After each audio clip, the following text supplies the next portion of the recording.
Hello, everybody. I am Lauren Weinberg, the Becoming Coach, psychologist turned empowerment and holistic well-being coach. And I'm Melanie McLeod.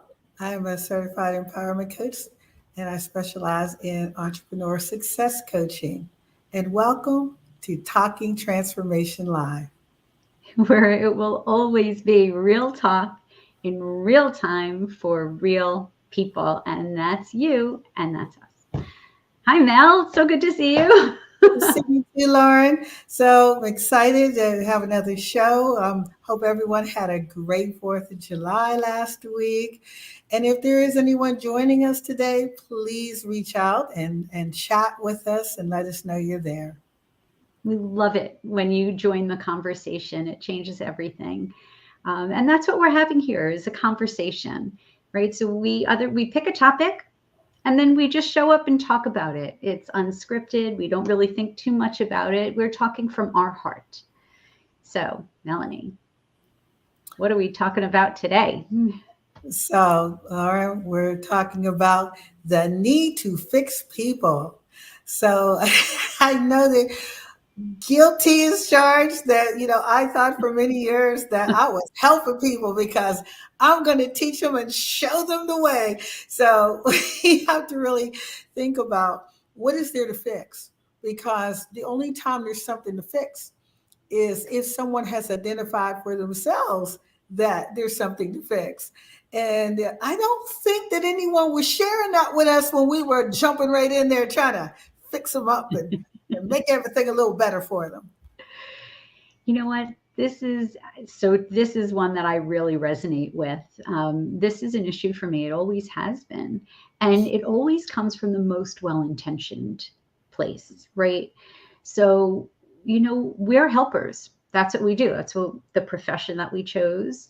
We are the kind of person that people tend to come to and talk about things and they're going on in their life, whether it's personally or professionally. But we're helpers and we identify as like being helpers. I know for me, that's like a big part of who I am. But just because somebody is coming to you and wanting to talk doesn't mean that they're necessarily looking for help or looking for you to fix. And I know for me that it has taken years of really intentional and thoughtful work to not jump right into that energy of fixing. Because yeah. Well, I think that's the reason why we're coaches, because we're coaches. We don't try to fix anyone. Our job isn't to advise you or tell you what to do. Our job is to help you determine for yourself what you need and what you want in your life, not somebody telling you what you need and what you want in your life. And that really is the key, right? But it takes patience to sit back and wait for somebody to sort of work it out to help them go through that process. Now, professionally, I know that's not an issue for me. That's my job, right? That's how I show up. That's the work. I help people come to their own realizations, to their own solutions. And I don't have advice. I don't have prescriptions. I ask questions. But personally, it's been a longer road. And I experience that just about every week. I am talking to my daughter and I think that I am like being like the best, most supportive mom that I could be. And ultimately, at least once a week, she gets frustrated with me because she'll say, "Stop trying to fix it, Mom. I don't need you to fix anything." That's an important thing. And I think one of the things I thought about for a lot of years, I've always been a high energy person. I'm hyper, and I have a sibling. My brother is very calm, very relaxed, tranquil kind of personality. And I remember for so long always saying to me, calm down, relax, chill. And, I felt for so long, I thought there's something wrong with me because I'm supposed to be something else. But one day I said to myself, wait a minute, you're telling me to calm down. It's just like me telling you to get hyper. So the next time you told me to chill, I said, get hyper. Come on, get it up. Because I've decided, if I'm deciding that being this way is the way everybody's supposed to be, you're deciding that being relaxed is the way everyone's supposed to be. But why? Let people be who they are. You're talking about something really important, which is what it's like to be on the receiving end of that. And I would love, again, if anybody's here with us live, please, drop into this conversation and let us know whether you are the fixer or the one who has been on the receiving end of being the fixee. Or, if you're commenting later, like, let us know what this has been like for you. I know, look, there's differences between men and women, and a lot of men have that very masculine urge to like come in and fix things. They're going to be the problem solver, right? Very left brain, very like, let's get it done. And I know it doesn't feel good, right? So I know that when somebody does it to me, when I just want to express the way I'm feeling about something, and I just want someone to hear me. I'm not looking for anything other than to just say it out loud, to unburden myself, maybe to process a bit in my mind. But when, whether it's my husband or somebody else is jumping in and saying, oh, well, did you try this? How about this? Did you think of this? I feel shut down. It doesn't make me want to go on. I feel shut down. Yeah, I think that one of the things that's important, and you mentioned this too, is that sometimes people just want to vent. And I think that it's really important to wait and see if someone is asking for an opinion. And even if they are asking for an opinion, do you really want to just dump on your idea of how that situation is supposed to be handled? Because that's what you're doing when you just say, well, I think you should do blah, blah, blah, blah. Instead of just saying, what do you think you should do? What do you want to do? And it's really being able to let the person know that you're hearing them, but you're asking them, what do you want to do? And it respects their space. It respects their feelings, their emotions, instead of them feeling like something's wrong because you're saying, you should be doing this and you should have did that. And I think you need to do this. Then it becomes I'm shooting all over this person. Why am I shooting all over people? Absolutely. And, like I love that expression, right? Don't shit on me, like, or don't shit on somebody else. But think about that. Like, by trying to fix, it really does imply that something's broken. And people could be struggling because that's life. It doesn't mean that they're broken. It doesn't mean that the situation is broken. I mean, life has peaks and valleys. It has ups and downs, and we all have to walk through that. By even saying, like, even interjecting, well, what are you going to do?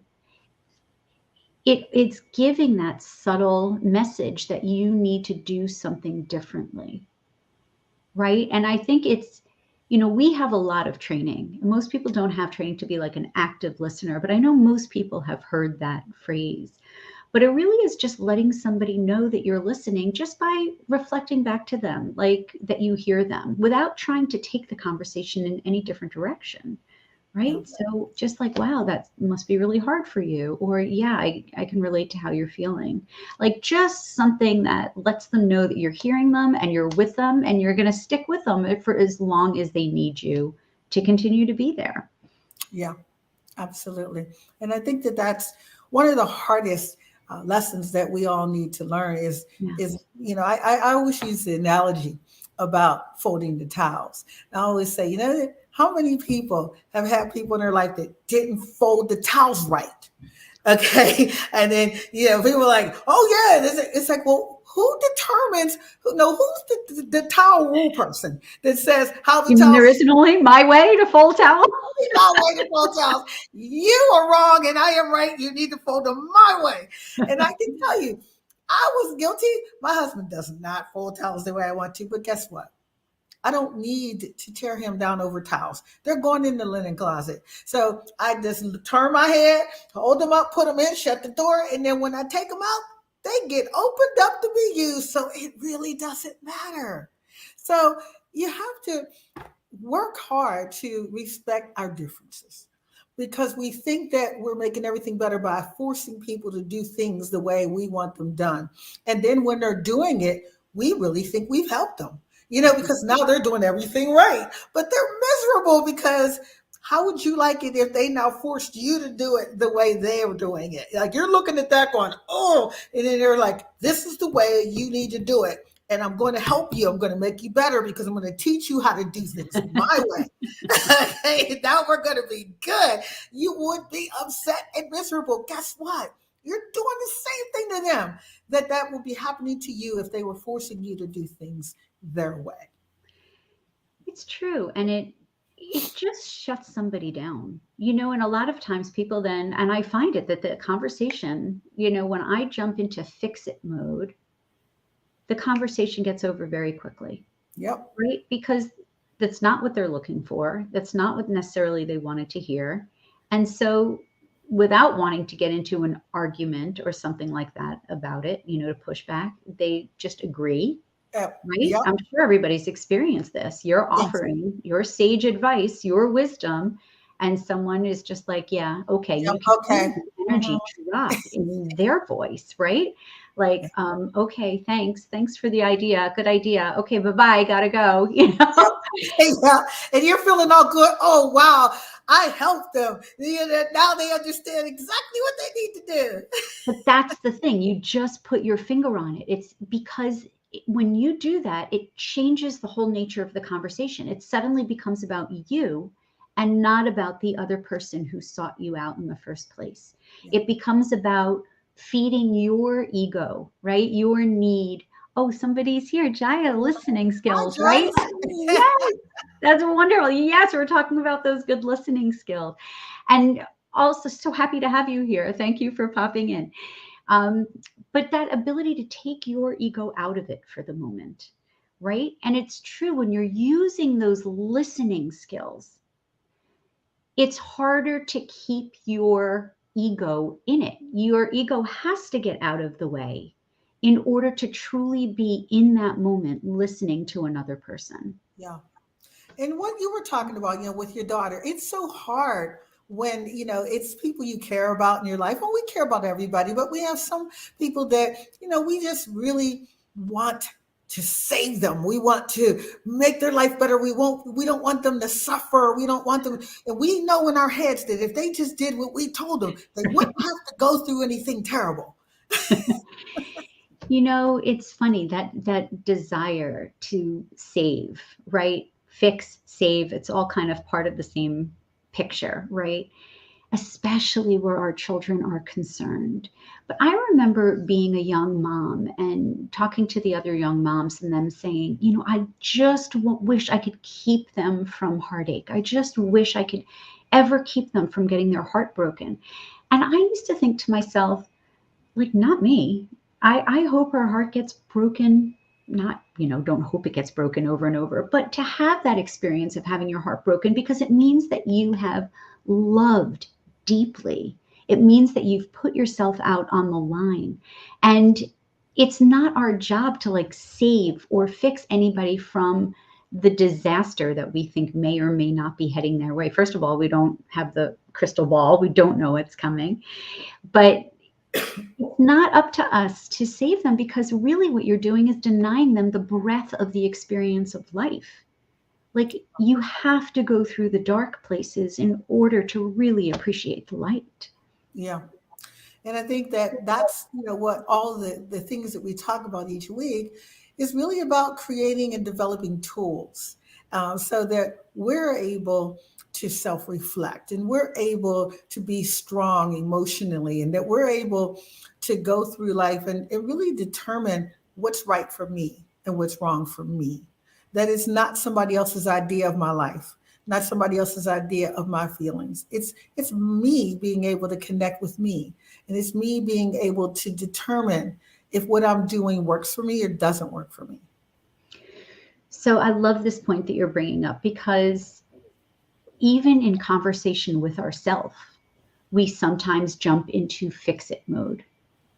And again, what that's doing is it's leaping over a lot of steps. It's leaping over the energy that comes from self-discovery. Yeah. Right. And it's not always easy, because it can be uncomfortable to sit with things that feel upsetting or scary, anxious making. These are all uncomfortable feelings. Absolutely. But when you jump to fixing, right? And I know because I've done it in my life, jump right over the process to what I'm going to do about it, you're stuffing those feelings down and you're not giving them the breath to come out. So whether you're talking to somebody else or even if you're in conversation with yourself, like you're saying, those tools to self-reflect and say, how does this affect my personal growth? How do Yeah. I want to show up for myself in Yeah. this moment? And how am I feeling? It's not jumping right from this is what you need to do. It has to go through the feeling part. And sometimes that's all people are trying to do. They're just wanting to vent and they don't need anything coming at them externally. They just need to know that there's somebody there to love them and support them exactly where they're at.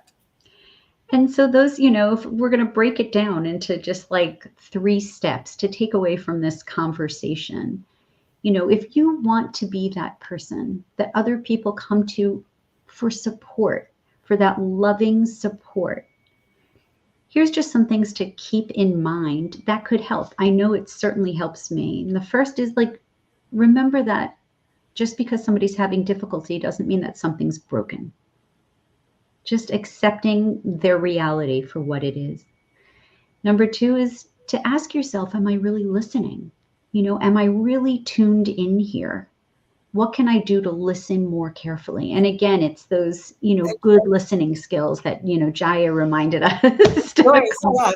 Joyce brought that up. She said, oh, Jaya, I'm sorry. Jaya brought that up, about those listening skills. And yes, they are so important. Thank you, Jaya, for bringing that up.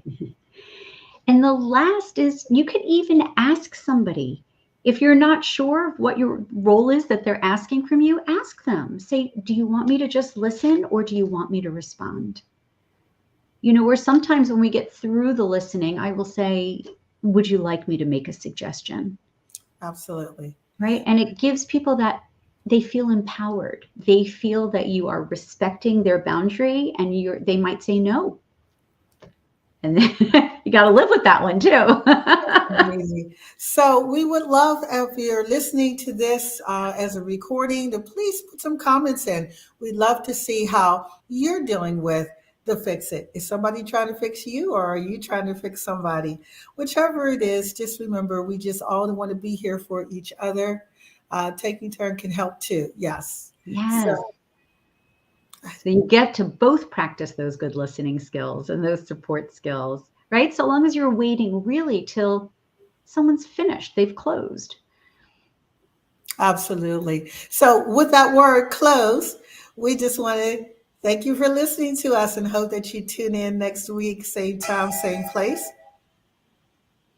And if you'd like to get in touch with us, you can reach us at by email, talkingtransformationlive@gmail.com, or you can also reach out to Lauren or myself using our websites. Yeah, Jaya had a great idea that she shared before we check off. I want to bring us to that. She said some meetings have specified time for all the participants to talk. And I love that. That's such a good rule of thumb. If you're doing this at work and you're concerned about not jumping into fix it mode at work, allow everybody their time to talk without running to solve, without running to fix whatever it is that they're bringing up. So thank you so much for joining us live, Jaya. So appreciate it. And please don't forget, if you're listening to us after the broadcast, please don't forget to like and subscribe. We really, really appreciate that. Feel free to reach out to us and please leave a comment. Let us know what you think. Absolutely. We'll see you same time, same place. Bye-bye. Live at 5. See you next time.